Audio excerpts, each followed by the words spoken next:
Welcome friends, প্রত্যেককে স্বাগত আমাদের ইউটিউব চ্যানেলে। যে সমস্ত ভিউয়ার্সরা প্রথমবার চ্যানেলটি দেখছেন তারা অবশ্যই চ্যানেলটিকে সাবস্ক্রাইব করে দেবেন এবং চ্যানেলের পাশে থাকা বেল আইকনটা প্রেস করবেন যাতে এই ধরনের খবরাখবর সবচেয়ে আগে সবচেয়ে দ্রুত আপনাদের কাছে পৌঁছে যায়। তো প্রতীক্ষার অবসান অবশেষে রাজ্য সরকারের যে সমস্ত সরকার পোষিত স্কুলগুলো রয়েছে সেই স্কুলগুলোতে বেরিয়ে গেল বিজ্ঞপ্তি ক্লার্ক, লাইব্রেরিয়ান এবং গ্রুপ ডি পদের। এই পরীক্ষাটা গতবার যখন নেওয়া হয়েছিল 2016 সালে, তখন নাম ছিল RLST, অর্থাৎ রিজিওনাল লেভেল সিলেকশন টেস্ট।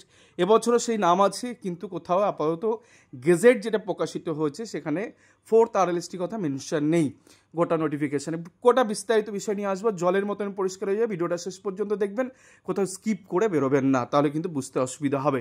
তো বিগ ব্রেকিং নিউজ এই মুহূর্তে, ওয়েস্ট বেঙ্গল স্কুল সার্ভিস কমিশনের আন্ডারে যে পরীক্ষাগুলো হয় তার মধ্যে একটা পরীক্ষা RLST regional level selection test. সেই পরীক্ষা 4th দফায় আবার হতে চলেছে গোটা পশ্চিমবঙ্গে। এর আগে 3য় দফা সমস্ত পরীক্ষা বাতিল করা হয়েছে এবং আশা করা যায় এই পর্যায়ের যেভাবে গোটা বিষয়টাকে রাখা হয়েছে তাতে অনেকটাই হয়তো পরিষ্কার পরিচ্ছন্ন হয়েছে ব্যাপারটা। যেমন OMR বিষয় নিয়ে অনেক কিছু বলা হয়েছে, কার্বন কপি থাকবে, সেটা পাবেন আপনারা পরীক্ষা থেকে বেরিয়ে আসার পর, এবং পরবর্তীকে ট্রান্সফার কি প্রকাশিত হবে। এবং তার পাশাপাশি কিছু রুলস অ্যান্ড রেগুলেশন চেঞ্জ করা হয়েছে, কিছু এক্সপিরিয়েন্স নাম্বার এখানেও অ্যাড করা হয়েছে 9, 10, 11, 12-এর মতন। এবং সেক্ষেত্রে গ্রুপ সি, গ্রুপ ডি দুটোতেই এক্সপিরিয়েন্সের নাম্বার আলাদা করে বরাদ্দ করা হয়েছে। যারা অলরেডি 5 বছর চাকরি করেছেন তারা 5 নম্বর পাবেন, যারা 4 বছর করেছেন তারা 4। এরকমভাবে কিছু জিনিস, কিছু চেঞ্জেস এসছে, সে গোটা বিষয় নিয়ে তুলে ধরবো। তার আগে বলে দিই যে এই পরীক্ষাটার কিন্তু অফিসিয়াল গেজেট প্রকাশিত হয়েছে, অর্থাৎ এর নিয়মকানুন আলাদা করে পরিবর্তন করা হলো এবং 2025-এর রুল মোতাবেক এটা হবে। 2016 সালের ওই রুল মোতাবেক কিন্তু হচ্ছে না। গোটা বিষয়টা আপনাদের দেখাবো, সরাসরি নিয়ে যাবো গেজেটে। তো দেখতেই পাচ্ছেন, দ্য কলকাতা গেজেট প্রকাশিত হয়ে গেল এবং এটা 6 তারিখে বেরোলেও, মানে গতকাল বেরিয়ে থাকলো, এটা 4 তারিখে কিন্তু অলমোস্ট সমস্ত কিছু কিন্তু কভার আপ হয়ে, দেখুন 4th আগস্ট 2025-এ বেরিয়েছে memo number, notification number such and such. তো দেখতেই পাচ্ছেন এটা government of West Bengal school education department secondary branch. 3টে ব্রাঞ্চ হয়, একটা হচ্ছে এলিমেন্টারি ব্রাঞ্চ, একটা সেকেন্ডারি ব্রাঞ্চ, একটা হচ্ছে হায়ার সেকেন্ডারি ব্রাঞ্চ। তো এলিমেন্টারি ব্রাঞ্চ থেকে বেরিয়ে গেছে। তো শর্ট টাইটেল যদি আপনাদের বলি, তো একটা এই যে টোটাল নিয়োগ প্রক্রিয়া সেটা West Bengal school service commission rules 2025 হিসাবে হবে এবং এখানে selection of person for appointment of the post of non teaching staff, অর্থাৎ গ্রুপ সি, গ্রুপ ডি এবং লাইব্রেরিয়ান পদের জন্য এটা বেরিয়েছে। এছাড়া সাচ অ্যান্ড সাচ কিছু কথা বলা যে ডিগ্রি, ব্যাচেলর ডিগ্রি, তো এটা যে কোনো ইউনিভার্সিটি যেটা কিনা UGC অ্যাপ্রুভ সেটা থেকে করে আসতে হবে। দেন বোর্ড, ক্যাটাগরি, সেন্ট্রাল কমিশন কি, ডিরেকশন কি, গ্রুপ ডি স্টাফ কি, ইন্টারভিউ লিস্ট, মেরিট লিস্ট এবং তার পাশাপাশি প্যানেল। 3টে বিষয় নিয়ে একটু ছোটো করে বলে দিই। ইন্টারভিউ লিস্ট মানে ধরে নিন রিটেন টেস্ট, যেটা হোয়াট এভার যে এক্সামিনেশন আপনি হোক না কেন, written test, academic, professional qualification এবং এক্সপিরিয়েন্স, এই কটাকে গ্যাদার করে দেন ইন্টারভিউর জন্য কিন্তু আপনাদের ডাকা হবে। সেক্ষেত্রে ইন্টারভিউ লিস্ট একটা প্রিলিমিনারি লিস্ট প্রকাশিত হবে, কারা ইন্টারভিউতে ডাক পেলেন, এবং 2:1 রেশিওতে ডাকা হবে। যদি 100টা ভ্যাকান্সি থেকে 200 জনকে ডাকা হবে এবং প্রত্যেকে কিন্তু ইন্টারভিউতে পার্টিসিপেশন করতে, 3টে ক্যাটাগরিতে ইন্টারভিউ আছে। ইন্টারভিউতে পার্টিসিপেশন করলে আপনারা মেরিট লিস্টে সুযোগ পাবেন যদি কিনা আপনারা মেরিটে আসতে পারেন। এবং তারপরে প্যানেল তো জানেন যে একটা প্যানেল থাকবে, একটা ওয়েটিং লিস্ট থাকবে, সেটার ভ্যালিডিটি 1 বছর। ফার্স্ট কাউন্সিলিংয়ের ডেট থেকে 1 বছর থাকবে, পরবর্তী ক্ষেত্রে এটাকে 6 মাস পর্যন্ত এক্সটেন্ড করতে পারে সেন্ট্রাল স্কুল সার্ভিস কমিশন। তো এই গেল ইন্টারভিউ লিস্ট, মেরিট লিস্ট এবং প্যানেল। এখানে যদি আরেকটু ভালো করে বোঝাতে হয়, ধরে নিন প্রচুর 20 লক্ষ পরীক্ষা দিয়েছে, ধরে নিন আমি গ্রুপ ডির ক্ষেত্রে বা ক্লার্কের ক্ষেত্রে বা লাইব্রেরির ক্ষেত্রে 100টা পোস্ট আমি ধরে নিলাম। তো এই ক্ষেত্রে ডাক পাবেন কিন্তু ইন্টারভিউতে 200 জন এবং 200 জনের একটা কাট অফ মার্কস থাকবে, তার উপরে যারা পাবেন তারাই ডাক পাবেন। তো সেটা কিন্তু করে ইন্টারভিউ লিস্ট তৈরি হবে। দেন পরবর্তী ক্ষেত্রে যদি কোনো টাইপিং টেস্ট বা ইন্টারভিউ থাকে বা অন্য কোনো কিছু থাকে, সেগুলোকে অ্যাসেম্বল করে কিন্তু একটা মেরিট লিস্ট তৈরি হবে এবং তারও কিন্তু একটা আলাদা কাট অফ ডেট থাকবে। আর এবছর কিন্তু তালিকা প্রকাশিত হবে, যেটা আগেরবার তালিকা প্রকাশিত হয়নি, অর্থাৎ একটা তালিকা এবং সেটা ওয়েবসাইটে আসবে এবং পরবর্তী ক্ষেত্রে প্রার্থীরা তাদের নামধাম এবং যদি নাম্বার সেখানে প্রকাশ হয় তো সেটাও তারা দেখে নিতে পারবে। ভ্যাকান্সি কী করে ক্রিয়েশন হতে পারে সেটাও একটু বলে দিই। দেখুন, নাম্বার 5টা খুবই মজাদার, কারণ থার্ড RLST থেকে যে ভ্যাকান্সিটা সুপ্রিম কোর্ট খারিজ করে দিয়েছে বা ডিভিশন বেঞ্চ খারিজ করে দিয়েছে, সেই ভ্যাকান্সির এর সাথে অ্যাড হচ্ছে এবং সেখানে এই যে সিভিল অ্যাপিল, যেটা বৈশাখী ভট্টাচার্যের সেই কথাগুলো উল্লেখ আছে রিল্যাক্সেশনের ক্ষেত্রে। তো এবং আমি অপারেটিভ পোর্শনে নিয়ে যাব, যেখানে গিয়ে বিষয়টা আরও ক্রিস্টাল ক্লিয়ার হবে। নোটিফিকেশানে একটা পর্যায়ে এগুলো তো আপনারা যেহেতু পরীক্ষায় বসে অবশ্যই খুঁটিয়ে পড়বেন, এটাকে প্রিন্ট আউট করে অবশ্যই মার্ক আউট করে নেবেন পরীক্ষায় বসার আগে, কারণ যদি কারো গ্রিভান্স থাকে সরাসরি কমিশনকে জানাতে পারেন। এবং সরাসরি আমরা সেই জায়গাটা নিয়ে যাব যে জায়গাটায় এলিজিবিলিটি পরীক্ষা কীভাবে হবে, কতটা কোশ্চেন ওএমআর শিটের উপর থাকছে, কতটা কোশ্চেন ইন্টারভিউ, কতটা কোশ্চেন আমাদের টাইপিং টেস্ট, এই সমস্ত জায়গাগুলো আপনাদের জানাবো।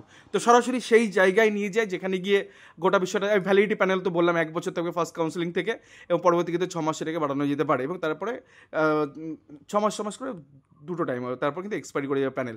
তো যা কিছু করার তার মধ্যে আপনাকে করতে হবে, এটা নর্মালি লাগেও ছিল।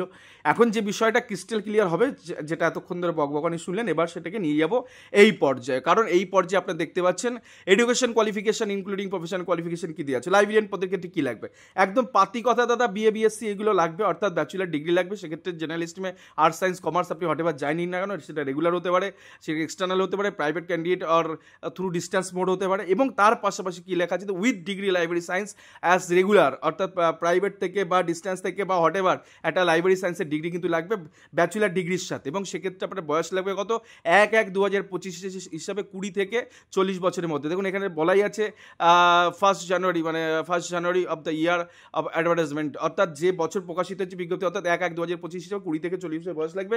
ওবিসিরা ছাড় পাবেন হচ্ছে 3 বছর, এবং এসসি এসটিরা ছাড় পান 5 বছর। ক্লার্কের ক্ষেত্রে চলে আসি, যদি মাধ্যমিক পাস হলে ক্লার্ক পরীক্ষা আপনি বসতে পারেন, এক্ষেত্রে প্রফেশনাল কোয়ালিফিকেশন কিছু লাগছে না, মাধ্যমিক পাস হলে আপনি এই পরীক্ষা বসতে পারেন। বয়সটা কমানো হয়েছে 18 থেকে 40 করা হয়েছে, এবং সেক্ষেত্রে এসসি এসটিরা 5 বছরের ছাড় পাবেন, এবং ওবিসি এ বিরা কিন্তু 3 বছরের ছাড় পাবেন।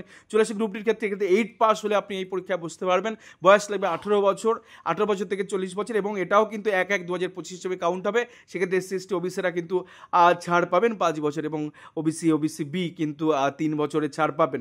এছাড়া যারা পরীক্ষাগতবার এই যে পোর্শনটা এসসি এসটি ওবিসি, এবং তার পাশাপাশি যারা সুপ্রিম কোর্টের এই রায়ের ভিত্তিতে অনেকে কিন্তু এই জায়গাটাও কিন্তু ছাড় পেতে পারেন। তো এরপরে চলে আসি লাইব্রেরিয়ান পোস্টে কী করে পরীক্ষাটা হবে। Selection of the post of the librarian shall be made on the basis of the written examination, evaluation of qualification, experience and interview and determined by the commission for the following manners. তো written examination OMR শিটে পরীক্ষা 75 নম্বর হবে, OMR দিয়ে চলে আসবেন, carbon copy দিয়ে দেবে, বাড়ি নিয়ে চলে আসবেন। 75 নম্বর ওএমআর শিট হয়ে গেল। দের প্রফেশনাল কোয়ালিফিকেশন, অর্থাৎ এখানে 10 রয়েছে, অর্থাৎ বিএ বিএসসি জন্য আপনি পাবেন 6, যদি অনার্স কোর্স হয়, পাস কোর্স হলে 4 পাবেন, আর হচ্ছে আপনার বিলিস অর্থাৎ লাইব্রেরি সায়েন্সের জন্য 4 নাম্বার। তো দুটো ক্যাটাগরিতে ভাঙা হয়েছে, গ্রাজুয়েশনের জন্য 6 আর হচ্ছে বিলিসের জন্য হচ্ছে আপনার 4, থেকে টোটাল মিলে 10, এবং সিমিলার এক্সপিরিয়েন্স থাকবে 5, অর্থাৎ 1 বছরের জন্য 1 নাম্বার থাকবে। যদি কেউ 5 বছর চাকরি করতে 5 পাবেন। টোটাল হচ্ছে 75 প্লাস 15, এই হয়ে গেল আপনার 90 নাম্বার, এবং 10 হচ্ছে ইন্টারভিউ। এই 75 প্লাস 15 হয়ে কিন্তু ওরালের জন্য ডাক পাবেন, 75 প্লাস 15 হয়ে কিন্তু, অর্থাৎ 90 নাম্বারের জন্য কিন্তু আগে ইন্টারভিউ লিস্ট প্রকাশ হবে, তারপরে 10 নম্বর হয়ে মেরিট লিস্ট তারপরে আসবে, যদি আপনি কাট অফের মধ্যে ঢোকেন। তো এই গেল এই ক্যাটাগরি বিভাগগুলো আছে। দেন পরবর্তী ক্ষেত্রে ক্লার্কের ক্ষেত্রে যদি চলে আসে, তো রিটেন এক্সামিনেশনের ক্ষেত্রে দেখতে পাচ্ছি ওএমআর বেস পরীক্ষা 60 নাম্বার ওএমআর বেস পরীক্ষা, একাডেমিক কোয়ালিফিকেশন এবং সিমিলার এক্সপিরিয়েন্সের ক্ষেত্রে 15, অর্থাৎ একাডেমি মাধ্যমিকে যদি আপনি 60% অ্যাবাভ নাম্বার পান তাহলে 10 পাবেন, এবং তারপরে যদি মাধ্যমিকে সেকেন্ড ডিভিশন পান তাহলে 8 পাবেন, থার্ড ডিভিশন পেলে 6 পাবেন।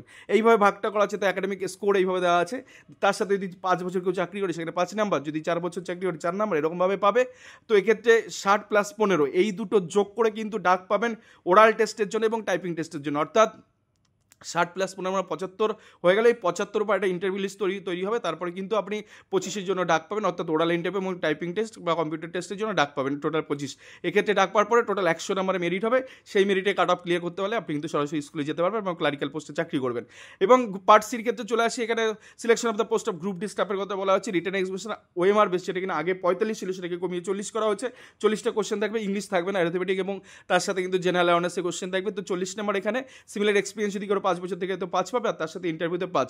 এই 40 প্লাস 5 45-এর উপর বেস করে কিন্তু আপনাদের ইন্টারভিউ লিস্ট তৈরি হবে। তারপর কিন্তু 5 নাম্বার হলে মেরিটের ডাক পাবেন। তারপর এই যে আমাদের লাইব্রেরি সায়েন্সের ক্ষেত্রে ব্যাচেলার ডিগ্রি হলে যদি অনার্স কোচের ডিগ্রি থাকে তাহলে 6 পাবেন, যদি ফার্স্ট ডিভিশন পান, সেকেন্ড ডিভিশন পেলে 4, আর থার্ড ডিভিশন পেলে 2। আর ব্যাচেলার ডিগ্রি যদি পাস কোর্স নিয়ে পড়েন তাহলে এই 6টা হয়ে যাবে 4, ফার্স্ট ডিভিশনে 4, সেকেন্ড ডিভিশনে 3 এবং থার্ড ডিভিশনে 2 পেয়ে যাবেন। এবং এক্ষেত্রে special degree with special honours বা করসপন্ডেন্স কোর্স যদি থাকে সেক্ষেত্রে ডিরেক্টলি 4 পাবেন। হটেভার কোনো আপনার first division, second division, third division গল্প নেই। আর এখানে যেটা 6-4 বললাম না, 6 তো বুঝে গেলেন, 4টা আমি এখানে বলে দিই। ডিগ্রি অফ লাইব্রেরি সায়েন্সের ক্ষেত্রে 4, যে কোনো ইউনিভার্সিটি থেকে, ইউজিসি গ্র্যান্ড ইউনিভার্সিটি থেকে করলে 4, ফার্স্ট ডিভিশন পেলে 4, সেকেন্ড ডিভিশন পেলে 3, আর হচ্ছে থার্ড ডিভিশন পেলে 2। আর মাধ্যমিকের ক্ষেত্রে ক্লার্কের ক্ষেত্রে আপনাদের বলে দিই, টোটাল হচ্ছে 10 নাম্বার, যেটা কিনা যদি ফার্স্ট ডিভিশন পান তাহলে 10, আর যদি সেকেন্ড ডিভিশন পেলেন তা 8, আর থার্ড ডিভিশন পেলে পাবেন 6। তো এই হচ্ছে এন্টার বিষয়টা। আশা করি খুব চটজলদি আমি বোঝালাম, কারণ বুঝতেই পারছেন সময়টা খুব কম, হয়তো সম্ভবত অক্টোবরের শেষে বা নভেম্বরের শুরুতে হয়তো এই পরীক্ষা হবে, এবং সেক্ষেত্রে 2 থেকে 3 মাস টাইম পাচ্ছি যদি প্রস্তুতি নিতে হয়। অলরেডি আমাদের এই ব্যাচ বেশ কিছুদিন আগে থেকে চলছে।